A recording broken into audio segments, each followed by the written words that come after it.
என் பெயர் கார்த்திக். எனக்கு 42 வயது. சென்னையின் புறநகர் பகுதியில் இருக்கும் ஒரு தனியார் நிறுவனத்தில் கணக்கு பிரிவில் வேலை பார்த்து கொண்டிருக்கிறேன். என்னுடைய மனைவி சுமித்ராவிற்கு 38 வயது. அவளும் வேலைக்கு செல்கிறாள். எங்களுடைய திருமண வாழ்க்கைக்கு 15 வருடங்கள் ஆகிவிட்டன. எங்களுக்கு 2 குழந்தைகள். 12 வயதில் ஒரு மகனும் 9 வயதில் ஒரு மகளும் இருக்கிறார்கள். எங்களுடைய வாழ்க்கையில் பெரிய வசதிகள் எதுவும் கிடையாது. சொந்த வீடு இல்லை. மாத சம்பளம் வந்ததும் வீட்டு வாடகை, மின்சார கட்டணம், குழந்தைகளுடைய பள்ளி கட்டணம், மளிகை செலவு, மருத்துவ செலவு என்று சம்பளம் எங்கே போகிறது என்றே தெரியாது. இருந்தாலும் எங்களுக்குள் ஒரு விஷயம் இருந்தது. அது நம்பிக்கை. என்னுடைய மனைவி சுமித்ராவை நான் திருமணம் செய்து கொண்ட நாளிலிருந்து அவளை பற்றி ஒருபோதும் சந்தேகப்பட்டதில்லை. அவளும் என்னிடம் எதையும் மறைத்ததில்லை. காலையில் நான் எழுவதற்கு முன்பே அவள் எழுந்து விடுவாள். குழந்தைகளுக்கு உணவு தயாரிப்பாள். அவர்களை பள்ளிக்கு தயார்படுத்துவாள். நான் வேலைக்கு செல்ல வேண்டிய நேரத்திற்குள் எனக்கான உணவையும் தயாரித்து வைத்திருப்பாள். அவளுடைய வாழ்க்கை முழுவதுமே குடும்பத்தை சுற்றிதான் இருந்தது. அவளுடைய ஆசைகள் என்று பெரிதாக எதுவும் கிடையாது. நான் வருடத்திற்கு ஒரு முறை வாங்கி கொடுக்கும் ஒரு புடவையை சந்தோஷமாக அணிந்து கொள்வாள். குழந்தைகளுக்கு ஏதாவது வாங்கி கொடுக்க வேண்டுமென்றால் தன்னுடைய தேவையை மறந்து விடுவாள். அப்படிப்பட்ட ஒரு பெண்ணைத்தான் நான் என் மனைவியாக பார்த்திருந்தேன். ஆனால் ஒரு நாள் எனக்கு தெரியாமல் அவளுடைய வாழ்க்கையில் ஏதோ ஒன்று மாறத் தொடங்கியது. முதலில் அது மிகவும் சிறிய மாற்றமாக இருந்தது. அதனால் நான் அதை பெரிதாக எடுத்துக்கொள்ளவில்லை. ஒரு மாலை நான் வழக்கத்தை விட சற்று சீக்கிரமாக வீட்டிற்கு வந்திருந்தேன். சுமித்ரா அப்போது சமையலறையில் இருந்தாள். நான் கதவை திறந்து உள்ளே வந்ததும் அவள் திடீரென்று தன்னுடைய செல்போனை திருப்பி வைத்து விட்டாள். அந்த செயல் எனக்கு வித்தியாசமாக தெரிந்தது. யாரு ஃபோன் பண்ணது என்று கேட்டேன். யாரும் இல்லைங்க, வேலை விஷயம்தான் என்று அவள் சொன்னாள். அவளுடைய குரலில் பதட்டம் இருந்ததா இல்லையா என்று அப்போது எனக்கு தெரியவில்லை. வேலை விஷயம்னா ஃபோனை ஏன் மறைக்கிற என்று நான் சிரித்து கொண்டே கேட்டேன். அதெல்லாம் ஒன்றுமில்லைங்க என்று சொல்லிவிட்டு அவள் மீண்டும் சமையல் வேலையில் கவனம் செலுத்த ஆரம்பித்து விட்டாள். அந்த சம்பவத்தை நான் அப்போது மறந்துவிட்டேன். ஆனால் அதற்கு பிறகு இது போன்ற சிறிய விஷயங்கள் தொடர்ந்து நடக்க ஆரம்பித்தன. முன்பெல்லாம் வேலை முடிந்தவுடன் குறிப்பிட்ட நேரத்திற்குள் வீட்டிற்கு வந்து விடுவாள். ஆனால் இப்போது அரை மணி நேரம், சில சமயம் 1 மணி நேரம் தாமதமாக வர ஆரம்பித்தாள். இன்னைக்கு ஏன் லேட் என்று கேட்டால் வேலை கொஞ்சம் அதிகம் என்று சொல்லிவிடுவாள். முதலில் நானும் அதை நம்பினேன். ஆனால் ஒரு நாள் மட்டுமல்ல, தொடர்ந்து பல நாட்கள்.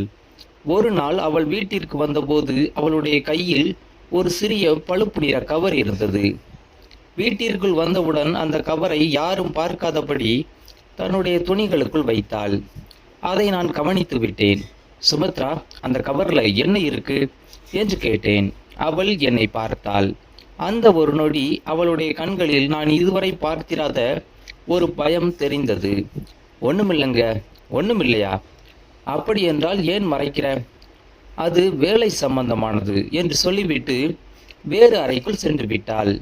அவள் என்னிடம் முதல் முறையாக எதையோ மறைக்கிறாள் என்ற எண்ணம் அன்றுதான் எனக்கு வந்தது. அன்று இரவு படுக்கையில் படுத்திருந்தாலும் எனக்கு தூக்கம் வரவில்லை. என் அருகில் சுமித்ரா அமைதியாக தூங்கிக் கொண்டிருந்தாள். நான் அவளை பார்த்து கொண்டே இருந்தேன். இவள் என்னிடம் எதை மறைக்கிறாள் என்ற கேள்வி மட்டும் என் மனதிற்குள் மீண்டும் மீண்டும் எழுந்து கொண்டே இருந்தது. அதன் பிறகு அவளுடைய ஒவ்வொரு செயலையும் நான் கவனிக்க ஆரம்பித்தேன். அவள் செல்போனை எங்கே வைக்கிறாள், யாருடன் பேசுகிறாள், எவ்வளவு நேரம் பேசுகிறாள், வேலை முடிந்து எப்போது கிளம்புகிறாள், எப்போது வீட்டிற்கு வருகிறாள், எல்லாவற்றையும் கவனிக்க ஆரம்பித்தேன். அதுதான் என்னுடைய மிகப்பெரிய தவறு என்று பின்னால் தான் புரிந்தது. ஆனால் அந்த நேரத்தில் நான் அதை உணரவில்லை. ஒரு நாள் இரவு அவள் தூங்கிக் கொண்டிருந்த போது அவளுடைய செல்போனில் ஒரு மெசேஜ் வந்தது. செல்போன் என் அருகில்தான் இருந்தது. திரையை பார்த்தேன். நாளைக்கு மறக்காமல் கொண்டு வாருங்கள், இல்லை என்றால் அடுத்த கட்டத்தை செய்ய முடியாது என்று ஒரு மெசேஜ் வந்திருந்தது. அனுப்பியிருந்த எண்ணை நான் அறிந்திருக்கவில்லை. என் மனதிற்குள் ஏதோ ஒன்று உடைந்தது. அவள் ஏதோ பெரிய விஷயத்தில் ஈடுபட்டிருக்கிறாள் என்று தோன்றியது. அடுத்த நாள் காலை அவளிடம் அந்த மெசேஜை பற்றி கேட்க நினைத்தேன். ஆனால் குழந்தைகள் முன்னால் கேட்க மனம் வரவில்லை. அவள் வழக்கம் போல காலை உணவு செய்து குழந்தைகளை பள்ளிக்கு அனுப்பினாள். என்னிடம் வந்து சாப்பிடுங்க என்றாள். அவளுடைய முகத்தை பார்த்தபோது நேற்று இரவு பார்த்த அந்த மெசேஜை எப்படி கேட்பது என்று தெரியவில்லை. நேற்று இரவு உனக்கு யாரோ மெசேஜ் அனுப்பியிருந்தாங்க என்று மெதுவாக ஆரம்பித்தேன். அவள் உடனே என்னை பார்த்தாள். அந்த மெசேஜ் அதுதான், நாளைக்கு மறக்காமல் கொண்டு வர சொல்லி. அவள் முகம் மாறியது. சில நொடிகள் என்னை பார்த்து கொண்டிருந்தாள். பின்னர் அது வேலை விஷயம் என்று சொல்லிவிட்டு வெளியே சென்று விட்டாள். அவள் என்னிடம் உண்மையை சொல்லவில்லை. அந்த நொடியிலிருந்து என் சந்தேகம் இன்னும் அதிகமானது. அன்று மாலை நான் அவள் வேலை பார்க்கும் வீட்டை பற்றி தெரிந்து கொள்ள முயற்சி செய்தேன். சுமித்ரா வேலை பார்த்த வீடு எங்கள் வீட்டிலிருந்து சுமார் 4 கிலோமீட்டர் தொலைவில் இருந்தது. அது ஒரு பெரிய பழைய வீடு. அந்த வீட்டில் அருணாச்சலம் என்ற வயதான ஒருவர் வசித்து வந்தார். அவருடைய மனைவி சில ஆண்டுகளுக்கு முன்பு இறந்து விட்டதாக சுமித்ரா முன்பு ஒரு முறை சொல்லியிருந்தார். அவருடைய மகன் வெளிநாட்டில் இருப்பதாகவும் கூறியிருந்தாள். அந்த வீட்டிற்கு சுமித்ரா பல வருடங்களாக வேலைக்கு சென்று கொண்டிருந்தாள். அதனால் அந்த வீட்டை சந்தேகப்படுவதற்கு என்னிடம் எந்த காரணமும் இருக்கவில்லை. ஆனால் இப்போது எல்லாமே சந்தேகமாக தோன்றியது. ஒரு நாள் அலுவலகத்தில் எனக்கு அரை நாள் விடுமுறை கிடைத்தது. அன்று நான் நேராக வீட்டிற்கு செல்லவில்லை. சுமித்ரா வேலை செய்யும் வீட்டிற்கு சென்றேன். அந்த வீட்டிற்கு சற்று தூரத்தில் ஒரு தேநீர் கடை இருந்தது. அங்கே உட்கார்ந்து கொண்டு அவள் எப்போது வெளியே வருகிறாள் என்று பார்த்து கொண்டிருந்தேன். மாலை சுமார் 6 மணி இருக்கும். அந்த வீட்டின் கதவு திறந்தது. சுமித்ரா வெளியே வந்தாள். அவள் சுற்றிலும் பார்த்தாள். அவளுடைய கையில் நான் முன்பு பார்த்த அதே மாதிரி ஒரு கவர் இருந்தது. அவள் தனியாக இல்லை. சில நிமிடங்களில் ஒரு ஆண் அங்கே வந்தான். அவனுடைய வயது 30 முதல் 35 இருக்கும். அவன் சுமித்ராவிடம் நெருங்கி ஏதோ பேசினான். என்ன பேசுகிறார்கள் என்று எனக்கு கேட்கவில்லை. ஆனால் அடுத்த சில வினாடிகளில் சுமித்ரா அந்த கவரை அவனிடம் கொடுத்தாள். அவன் அதை வாங்கி கொண்டு அங்கிருந்து வேகமாக நடந்து சென்றான். நான் இருந்த இடத்திலேயே உறைந்து போனேன். என் மனதில் ஒரே ஒரு எண்ணம்தான், யார் இவன்? சுமித்ரா ஏன் அவனுக்கு கவர் கொடுக்கிறாள்? என்னுடைய மனைவி இவனை எப்போது முதல் தெரிந்து கொள்கிறாள்? அந்த ஆண் அங்கிருந்து சென்ற பிறகு சுமித்ராவும் வேறு வழியாக சென்றாள். நான் அவளை பின்தொடரவில்லை. அன்று வீட்டிற்கு வந்ததும் அவள் வழக்கம் போல் நடந்து கொண்டாள். எனக்காக உணவு பரிமாறினாள். குழந்தைகளிடம் பாடம் படிக்கச் சொன்னாள். எதுவுமே நடக்காதது போல இருந்தாள். ஆனால் என் மனதிற்குள் மட்டும் புயல் வீசியது. நான் அவளிடம் கேட்க முடிவு செய்தேன். சுமித்ரா, என்னங்க, இன்னைக்கு நீ யாரை சந்திச்ச? அவள் உடனே என்னை பார்த்தாள். யாரையும் சந்திக்கலையே. பொய் சொல்லாத என்று நான் சத்தமாக சொன்னேன். அவள் பயந்து போனாள். நான் உன்னை பார்த்தேன். உன் கையில் இருந்த கவரை அந்த ஆளிடம் கொடுத்ததை பார்த்தேன். அவள் சில நொடிகள் எதுவும் பேசவில்லை. பின்னர் அவளுடைய கண்களில் கண்ணீர் வந்தது. நான் உங்களிடம் எல்லாவற்றையும் சொல்ல முடியாது என்றாள். அந்த வார்த்தை என்னை இன்னும் காயப்படுத்தியது. என்னிடம் சொல்ல முடியாத அளவுக்கு என்ன விஷயம்? அவள் அமைதியாக இருந்தாள். நான் உன்னை நம்பி 15 வருடம் வாழ்ந்திருக்கிறேன். இப்போ என்னிடம் ஒரு உண்மையை கூட சொல்ல முடியாதா என்று கேட்டேன். அவள் என்னை பார்த்து, என்னை நம்புங்க, நான் செய்கிறது தவறான விஷயம் கிடையாது என்றாள். அப்படி என்றால் ஏன் மறைக்கிற? அவள் பதில் சொல்லவில்லை. அன்று இரவு எங்களுக்குள் எந்த பேச்சும் இல்லை. அவள் ஒரு பக்கம் திரும்பி படுத்து கொண்டாள். நானும் இன்னொரு பக்கம் திரும்பி படுத்து கொண்டேன். ஆனால் இருவருக்கும் தூக்கம் வரவில்லை. அடுத்த நாள் நான் ஒரு முடிவு செய்தேன். இனி அவளிடம் கேட்டு உண்மையை தெரிந்து கொள்ள முடியாது. அவளை பின்தொடர்ந்து உண்மையை கண்டுபிடிக்க வேண்டும். அன்று மாலை அவள் வேலை முடிந்து வெளியே வந்ததும் நான் தொலைவில் இருந்து அவளை பின்தொடர்ந்தேன். அவள் வழக்கமான பேருந்து நிறுத்தத்திற்கு செல்லவில்லை. ஒரு ஆட்டோவை அழைத்தாள். அதில் ஏறினாள். நானும் இன்னொரு ஆட்டோவை எடுத்துக்கொண்டு அவளை பின்தொடர்ந்தேன். சில நிமிடங்களில் அந்த ஆட்டோ ஒரு அரசு மருத்துவமனைக்கு அருகில் நின்றது. சுமித்ரா இறங்கினாள். அவள் மருத்துவமனைக்குள் சென்றாள். என் சந்தேகம் இன்னும் அதிகமானது. சுமார் 20 நிமிடங்கள் கழித்து அவள் வெளியே வந்தாள். ஆனால் அவள் மட்டும் வெளியே வரவில்லை. அவளுடன் ஒரு வயதான பெண்ணும் வந்தாள். அந்த பெண்ணின் முகத்தில் சோர்வு இருந்தது. சுமித்ரா அவளுடைய கையை பிடித்துக்கொண்டு மிகவும் அக்கறையுடன் அழைத்து சென்றாள். அவர்கள் அருகில் இருந்த மருந்தகத்திற்குள் சென்றார்கள். சில நிமிடங்களில் சுமித்ரா மருந்துகளுடன் வெளியே வந்தாள். அந்த மருந்துகளை அந்த முதிய பெண்ணிடம் கொடுத்தாள். பின்னர் ஒரு சிறிய ஆட்டோவை அழைத்து அந்த பெண்ணை அதில் ஏற்றி அனுப்பி வைத்தாள். அவள் திரும்பி நடந்தபோது அவளுடைய முகத்தில் இருந்த சோகத்தை நான் பார்த்தேன். அந்த நொடியில் என் மனதில் ஒரு சிறிய சந்தேகம் எழுந்தது. ஒருவேளை நான் நினைப்பது தவறாக இருக்குமோ? ஆனால் அடுத்த நொடியே மீண்டும் அந்த ஆண் நினைவுக்கு வந்தான். அந்த கவர் நினைவுக்கு வந்தது. அவள் மறந்த செல்போன் நினைவுக்கு வந்தது. என்னுடைய மனம் மீண்டும் குழம்பியது. அடுத்த நாள் சுமித்ரா வேலைக்கு சென்ற பிறகு நான் நேராக அவள் வேலை பார்க்கும் வீட்டிற்கு சென்றேன். அருணாச்சலம் அங்கே இருந்தார். என்னை பார்த்ததும் அவர் ஆச்சரியப்பட்டார். கார்த்திக், நீங்க இங்க? சார், நான் உங்களிடம் ஒரு விஷயம் கேட்கணும். கேளுங்க. என் மனைவி இங்கே வேலை பார்க்கிறாள். கடந்த சில நாட்களாக அவளுடைய நடவடிக்கையில் பெரிய மாற்றம் இருக்கு. அவள் யாரையோ சந்திக்கிறாள், பணம் கொடுக்கிறாள், மருத்துவமனைக்கு செல்கிறாள். என்னிடம் எதையும் சொல்ல மறுக்கிறாள். அவர் என்னை அமைதியாக பார்த்தார். நீங்கள் உங்கள் மனைவியை சந்தேகப்படுகிறீர்களா? நான் பதில் சொல்லவில்லை. அவர் மெதுவாக ஒரு அறைக்குள் சென்று ஒரு கோப்பை எடுத்து கொண்டு வந்தார். அந்த கோப்பை என்னிடம் கொடுத்தார். இதை கொஞ்சம் பாருங்கள். நான் கோப்பை திறந்தேன். முதல் பக்கத்திலேயே இருந்த பெயரை பார்த்ததும் என் கைகள் நடுங்க ஆரம்பித்தன. அது என் மகள் பெயர். நான் அவரை அதிர்ச்சியுடன் பார்த்தேன். இது என் மகளுடைய மருத்துவ பதிவு தானே? ஆம். இது இங்கே எப்படி வந்தது? அவர் மெதுவாக ஒரு நாற்காலியில் உட்கார்ந்தார். சில மாதங்களுக்கு முன்பு உங்கள் மகளுக்கு உடல்நிலை சரியில்லாமல் இருந்தபோது சுமித்ரா என்னிடம் உதவி கேட்டார். நான் அமைதியாக கேட்டுக்கொண்டிருந்தேன். உங்கள் மகளுக்கு தொடர்ந்து சிகிச்சை தேவைப்பட்டது. செலவு அதிகமாக இருந்தது. நீங்கள் ஏற்கனவே கடனில் இருப்பதாக சுமித்ரா சொன்னார். அதனால் அந்த செலவை உங்களிடம் சொல்லாமல் சமாளிக்க அவள் முயற்சி செய்திருக்கிறாள். என் கண்களில் கண்ணீர் வந்தது. ஆனா அவள் அந்த ஆணுக்கு பணம் கொடுத்தது அவர் வேறு மருத்துவமனையில் வேலை பார்க்கிறவர். உங்கள் மகளுடைய சிகிச்சைக்கான சில மருந்துகளையும் ஆவணங்களையும் வாங்கித்தர அவர் உதவி செய்தார். நான் பேச முடியாமல் நின்றேன். என் மனைவி பல வாரங்களாக என்னிடம் மறைத்து கொண்டிருந்த ரகசியம் இதுதானா? அவள் என்னை ஏமாற்றவில்லை. அவள் என்னுடைய குடும்பத்தை காப்பாற்றுவதற்காக என்னிடமிருந்து கூட ஒரு உண்மையை மறைத்திருக்கிறாள்.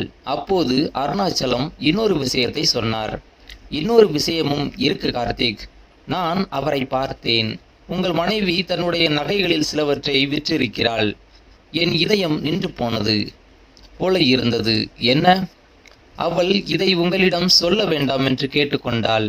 என் மனைவி கடந்த சில மாதங்களாக ஏன் ஒரு புதிய சேலையும் வாங்கவில்லை என்று அப்போது எனக்கு புரிந்தது. ஏன் தன்னுடைய செலவுகளை எல்லாம் குறைத்தாள் என்று புரிந்தது. ஏன் சில நாட்களாக அவளுடைய கைகளில் இருந்த நகைகள் காணாமல் போயிருந்தன என்பதும் புரிந்தது. நான் அவளை சந்தேகித்து கொண்டிருந்த நேரத்தில் அவள் என்னுடைய குழந்தைக்காக போராடி கொண்டிருந்தாள். நான் அவளை தவறான பாதையில் செல்கிறாள் என்று நினைத்து கொண்டிருந்த நேரத்தில் அவள் தன்னுடைய வாழ்க்கையே தியாகம் செய்து கொண்டிருந்தாள். அன்று நான் வீட்டிற்கு திரும்பிய போது சுமித்ரா இன்னும் வேலை முடிந்து வரவில்லை. நான் கதவின் அருகில் உட்கார்ந்திருந்தேன். அவள் வந்ததும் என்னை பார்த்து நின்று விட்டாள். என்னங்க? நான் எதுவும் பேசவில்லை. அவளிடம் சென்று அவளுடைய கையை பிடித்தேன். சுமித்ரா, அவள் என்னை பார்த்தாள். நான் உன்னிடம் மன்னிப்பு கேட்கணும். அவளுடைய கண்கள் உடனே கலங்கின. எதுக்குங்க? நான் உன்னை சந்தேகப்பட்டேன். அவள் எதுவும் பேசவில்லை. நீ என்னை ஏமாற்றுன்னு நினைச்சேன். யாரையோ ரகசியமா சந்திக்கிறேன்னு நினைச்சேன். நீ தவறான பாதையில் போறன்னு கூட நினைச்சிட்டேன். அவளுடைய கண்களிலிருந்து கண்ணீர் வழிந்தது. ஆனா உண்மையில் நீ என்ன செய்திருக்க? என் குரல் உடைந்தது. நம்ம குழந்தைக்காக உன்னுடைய நகைகளை விற்றிருக்க. என்னிடம் சொல்லாமல் பணம் சேர்த்திருக்க. மருத்துவமனைக்கு போயிருக்க. என்னுடைய சுமையை குறைக்க நினைச்சிருக்க. அவள் அழுது கொண்டே, நான் உங்களிடம் சொல்லணும்னு தான் நினைச்சேன் என்றாள். அப்புறம் ஏன் சொல்லல? நீங்க ஏற்கனவே குடும்பத்துக்காக ரொம்ப கஷ்டப்படுறீங்க. இன்னொரு சுமைய உங்க மேல போடக்கூடாதுன்னு நினைச்சேன். அந்த நொடியில் எனக்கு என்ன சொல்வது என்று தெரியவில்லை. 15 வருடங்களாக என்னுடன் வாழ்ந்த அந்த பெண்ணை நான் அந்த நாள்தான் புதிதாக பார்த்தேன். அவள் என் மனைவி மட்டுமல்ல, என்னுடைய வாழ்க்கையின் பாதியை தாங்கிக் கொண்டிருந்த ஒரு மனிதர். நான் அவளை அணைத்து கொண்டேன். இனிமேல் எந்த சுமையையும் தனியாக சுமக்காதே என்றேன்.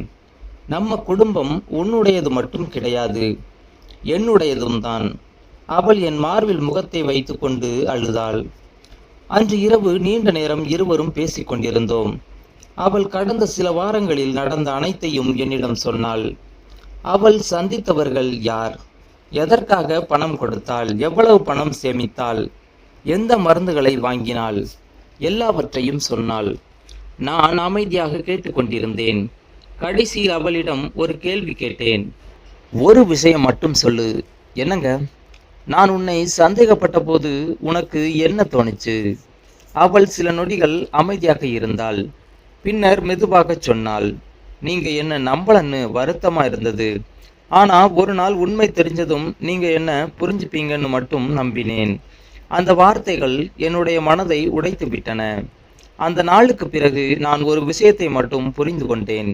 ஒரு குடும்பத்தில் கணவன் மனைவிக்கிடையே பணம், வேலை, குழந்தைகள், பிரச்சனைகள் என்று 1000 விஷயங்கள் இருக்கலாம். ஆனால் நம்பிக்கை இல்லாமல் போனால் அந்த குடும்பத்தின் சுவர்கள் வெளியிலிருந்து பார்க்கும்போது அப்படியே இருந்தாலும் உள்ளே ஏற்கனவே விரிசல் ஏற்பட்டிருக்கும். நான் சுமித்ராவை சந்தேகித்தது ஒரு கணத்தில் நடந்த விஷயம். ஆனால் அந்த சந்தேகத்தால் அவளுடைய மனதில் ஏற்பட்ட காயம் அவ்வளவு சீக்கிரம் ஆறாது என்பதை எனக்கு தெரியும். அதனால் அன்று முதல் அவளிடம் ஒரு விஷயத்தை மட்டும் சொன்னேன். உனக்கு எந்த பிரச்சனை வந்தாலும் இனிமேல் தனியா போராடாதே, என்னிடம் சொல்லு, நான் உன்னுடன் இருப்பேன். அவள் சிரித்தாள். அந்த சிரிப்பை பார்த்தபோது எனக்கு பல வருடங்களுக்கு முன்பு திருமணமான நாளில் நான் பார்த்த அதே சுமித்ரா நினைவுக்கு வந்தாள். ஆனால் அந்த நாளில் நான் அவளை மனைவியாக மட்டுமே பார்த்திருப்பேன்.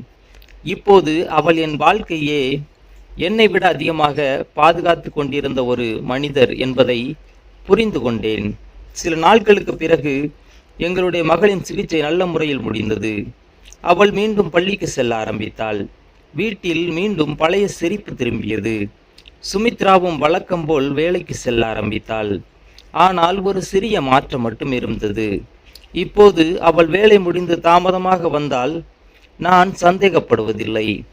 அவள் வீட்டிற்குள் வந்ததும், இன்னைக்கு ரொம்ப கஷ்டப்பட்டியா என்று மட்டும் கேட்பேன். அவள் சிரித்துக்கொண்டு கொஞ்சம் என்று சொல்வாள். அந்த ஒரு வார்த்தைக்குள் அவள் நாள் முழுவதும் சந்தித்த சோர்வையும் குடும்பத்திற்காக செய்த தியாகத்தையும் நான் புரிந்து கொள்ள ஆரம்பித்து விட்டேன். என்னுடைய வாழ்க்கையில் அந்த சில வாரங்கள் ஒரு பெரிய பாடமாக இருந்தது. நாம் ஒருவருடைய நடத்தையில் மாற்றத்தை பார்த்தவுடன் அவரை பற்றி முடிவு செய்துவிடக்கூடாது. சில நேரங்களில் ஒருவர் நம்மிடம் எதையாவது மறைப்பதற்கு காரணம் நம்மை ஏமாற்றுவதற்காக இருக்கலாம். ஆனால் சில நேரங்களில் அதே மறைப்பின் பின்னால் நம்முடைய நலனும் இருக்கலாம். நான் சந்தேகித்த அந்த பெண் தவறான பாதையில் செல்லவில்லை. அவள் தன்னுடைய குடும்பத்தை காப்பாற்றுவதற்காக யாருக்கும் தெரியாமல் ஒரு கடினமான பாதையில் தனியாக நடந்து கொண்டிருந்தாள். அந்த பாதையில் அவள் சந்தித்த மிகப்பெரிய வழி என்னவென்றால், அவள் உயிரை விட அதிகமாக நேசித்த கணவனே ஒரு கட்டத்தில் அவளை சந்தேகித்ததுதான். ஆனால் அந்த சந்தேகத்தை விட பெரிதாக இருந்தது அவளுடைய அன்பு. அதனால்தான் எங்கள் 15 வருட திருமண வாழ்க்கையை உடைத்து விடக்கூடிய அந்த சந்தேகம் இறுதியில் எங்களை இன்னும் நெருக்கமாக்கியது. இப்போது கூட சில நேரங்களில் நான் சுமித்ராவிடம் கேட்பேன், அந்த நாட்களில் உன்னிடம் உண்மையை சொல்லி இருக்கலாமே. அவள் சிரித்து கொண்டே சொல்வாள், சொல்லியிருந்தா உங்களுக்கு இந்த அளவுக்கு என் மேல அன்பு வந்திருக்குமா? அவள் அப்படி சொன்னதும் நான் சிரித்து விடுவேன். ஆனால் என் மனதிற்குள் மட்டும் ஒரு விஷயம் தோன்றும். சில உண்மைகள் நம்மை மகிழ்ச்சிப்படுத்தும், சில உண்மைகள் நம்மை அழ வைக்கும். ஆனால் சில உண்மைகள் நம்முடைய வாழ்க்கையில் இருக்கும் மனிதர்களின் மதிப்பையே புதிதாக கற்றுக் கொடுக்கும். சுமித்ரா எனக்கு கற்றுக் கொடுத்த அந்த உண்மை என் வாழ்க்கையில் நான் ஒருபோதும் மறக்க முடியாத பாடமாகிவிட்டது. இந்த ஸ்டோரி பிடிச்சிருந்தா கமெண்ட் பண்ணுங்க.